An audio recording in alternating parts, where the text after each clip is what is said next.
Dadasi, asabim benzin tugadi. Mana desha sartaroshga. Sartarosh? Sartaroshmas ekan, telefon qilib gaplashdi, Nargiz ekan-u. Xotin olgan bo'lsa kerak. Nima qilyapsan men uyimda? O'zing aytding, xotinimga iPhone bilan gulabga sovg'a qilaman deding-ku. Ha, kelin oxiri 59-70 ekanmi? Ha, shunaqa. Men saqlanib qiluvdim. Bilsang bilarsan. Rahmat. Ey do'st, ey do'st. Yomon ekan mashina, shuna qulli bo'lsa, menda ham bo'lsa mazza qilib minardim. Mana, mashinani senga sovg'a qilib yuboraman. Men piyoda yuraman, ma. Mengami? Ha? O'sha rahmat. Ey do'st, ey do'st. Menga qara, kech qolaverib jonga tegding. Ishdan bo'shading, karochi.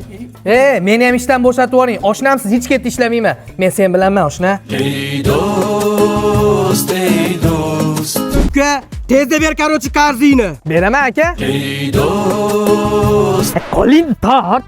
Qanaqa qarzi bo'lsa mana men beraman. Eng yaqin qo'shnim bo'ladi. Necha pul qarzi bor? 2 milliard. 2 milliard? Alisher? Ey do'st, ey do'st. Boringga shukr do'st, borliging yaxshi.